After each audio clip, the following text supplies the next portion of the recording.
बातचीत हुई है एनडीटीवी से। एक्सक्लूसिव बातचीत में भोमाराम ने बोला है कि कुछ लोग मौत पर सिर्फ और सिर्फ राजनीति कर रहे हैं। वीरमनाथ ने पोस्टमार्टम से इनकार नहीं किया था। वायरल सोशल मीडिया पोस्ट पर उन्होंने कहा कि वीरमनाथ के कहने पर यह पोस्ट हमने डाली थी।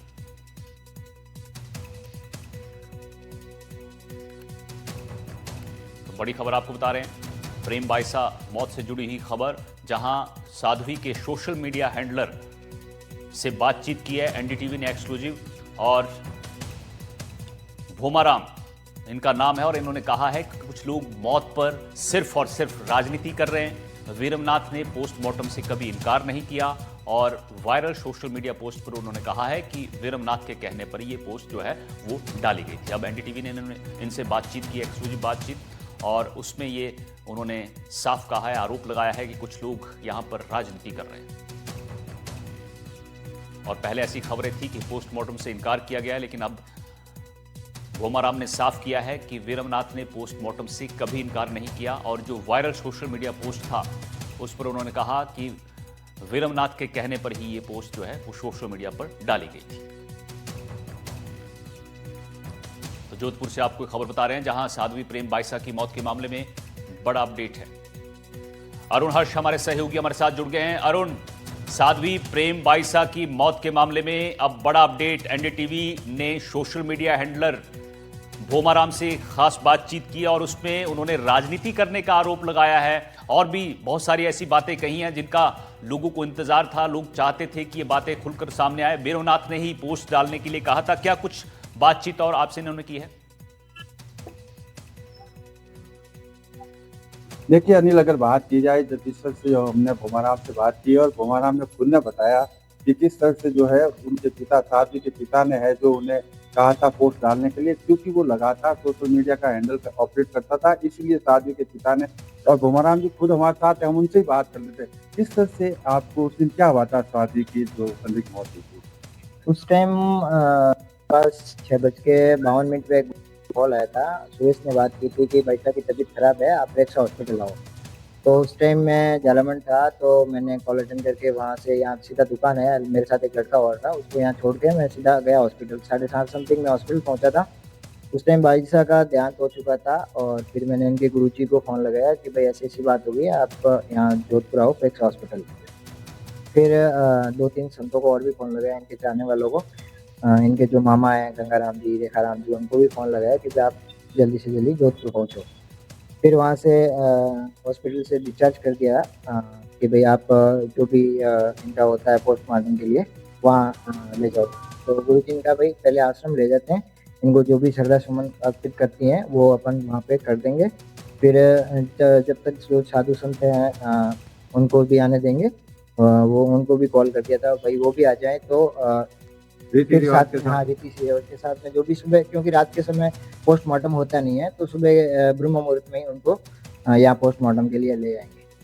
पोस्ट आपने डाली थी, क्या लिखा था पोस्ट में और पोस्ट ने क्यों आपको क्यों कहा था कि आप उनके हैंडल ऑपरेट करते हो? नहीं, पोस्ट के लिए मेरे को बोला क्योंकि गाड़ी में ही चला रहा था उस टाइम। हम गाड़ी में 3 ही थे, भाई साहब, बाप जी और मैं। और जो गुरुजी बाइसा का फोन था उनमें गुरुजी जो बोले बाइसा के साथ जो भी घटनाक्रम हुआ उसके बारे में जो गुरुजी ने बताया वैसा मैंने लिखा। ये अग्नि परीक्षा क्या थी? अग्नि परीक्षा के लिए गुरुजी भाई जो बाइसा ने 25 वर्ष सनातन धर्म के लिए ये जो धर्म के प्रचार के लिए जिए, ब्रह्मचर्य का जीवन जिया उन्होंने, सबसे बड़ी बात ये है। तो उसके लिए जो लोगों ने उसको कलंकित करना चाहा उनके फिर जो उनके साथ हुआ वो चीजें इसमें लिखी गई बाप जी के। उनको कुछ भी नहीं था, उन्होंने उसके लिए अग्नि परीक्षा के लिए साधु संतों को आचार्य है उनको भी उन्होंने कहा कि भाई ऐसी घटना है, तो उन्होंने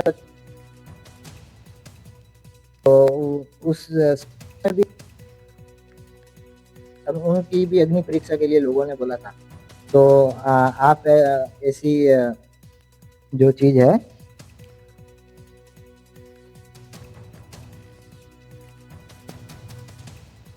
ठीक है अरुण, बहुत बहुत शुक्रिया आपका। तो ये सोशल मीडिया हैंडलर थे जिनसे एनडीटीवी ने बातचीत की और कई खुलासे इन्होंने इस बातचीत में किए हैं। प्यार, शादी और फिर विश्वासघात। श्रीगंगानगर के रावला इलाके में एक ऐसी खूनी साजिश सामने आई जिसने रिश्तों को शर्मसार कर दिया। पत्नी ने अपने प्रेमी के साथ मिलकर पति की हत्या का ऐसा प्लान बनाया जिसे सुनकर हर कोई सन्न रह गया। इस साजिश में प्रेमी के साथ 2 और युवक शामिल हुए और एक खुशहाल परिवार हमेशा के लिए उजड़ गया। अब इस वारदात के बाद सिर्फ पीड़ित परिवार ही नहीं बल्कि आरोपियों के घरों में भी मातम पसरा हुआ है।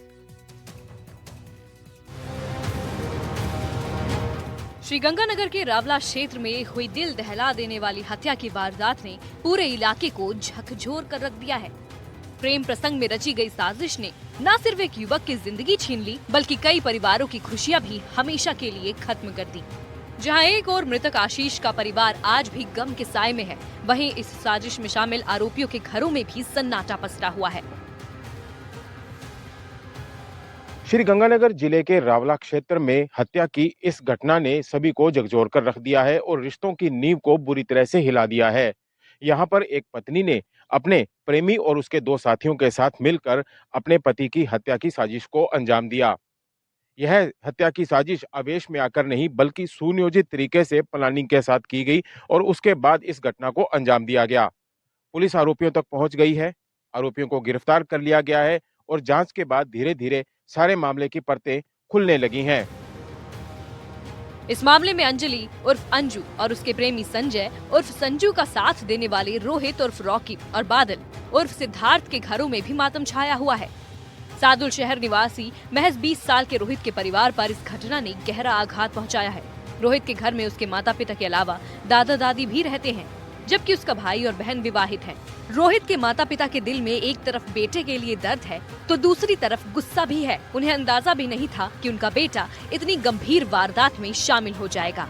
उधर इस घटनाक्रम के बाद में अंजलि के परिवार पर भी दुखों का पहाड़ टूट पड़ा है। उनके घर लगातार रिश्तेदार और आस पड़ोस के लोग पहुँच रहे हैं। हर कोई इस घटना से स्तब्ध है। अंजलि और संजय की मुलाकात करीब 6-7 साल पहले हुई थी, लेकिन उस समय अंजलि के पास मोबाइल फोन नहीं था। साल 2024 में जब अंजलि के पास मोबाइल आया तो दोनों के बीच बातचीत शुरू हो गई। अंजलि और संजय दोनों ही अंजलि की शादी से खुश नहीं थे और धीरे धीरे उन्होंने आशीष को रास्ते से हटाने की साजिश रचनी शुरू कर दी। शादी के बाद जब अंजलि अपने पीहर आई तो उसने संजय के साथ व्हाट्सएप कॉल के जरिए हत्या की पूरी साजिश तैयार की। 30 जनवरी को रोहित अपने घर से ननिहाल जाने का कहकर निकला और फिर संजय, बादल और रोहित रावला क्षेत्र के गांव पहुंच गए।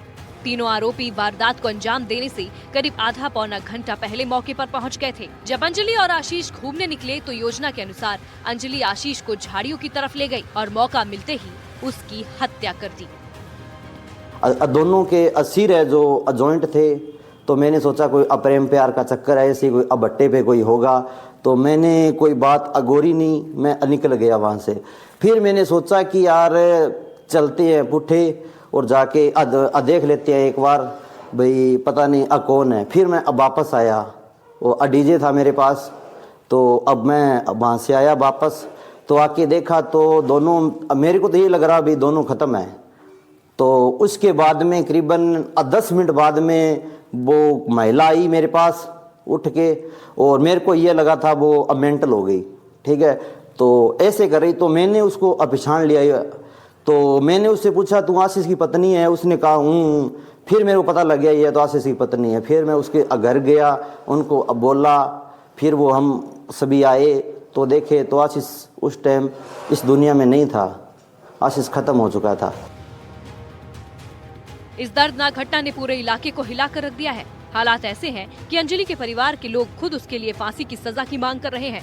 वहीं रोहित और बादल के परिजन भी मृतक आशीष के परिवार के साथ खड़े दिखाई दे रहे हैं। सभी आरोपियों को कड़ी से कड़ी सजा देने की मांग कर रहे हैं। ये वारदात सिर्फ एक हत्या की कहानी नहीं बल्कि उन रिश्तों के टूटने की भी कहानी है, जहां भरोसा, प्यार और परिवार सब कुछ एक साजिश की भेंट चढ़ गया। इस मामले में न केवल आशीष की जिंदगी चली गई बल्कि कई परिवारों को ऐसा गम दे दिया जो जिंदगी भर नहीं भुलाया जा सकेगा। अब आशीष के परिवार के लोग इंसाफ की मांग कर रहे हैं, वहीं आरोपियों के परिवार भी शर्म, पछतावे और दर्द के बोझ तले नजर आ रहे हैं। अब सभी की निगाहें पुलिस जांच और अदालत पर टिकी हुई हैं कि आखिर कब आरोपियों को सजा मिलती है और आशीष के परिवार को इंसाफ मिलता है। इस हत्या की साजिश ने एक संदेश भी दिया है कि रिश्तों में विश्वास की कमी का अंजाम कितना खतरनाक हो सकता है। कुलदीप गोयल, एनडीटीवी, श्रीगंगानगर।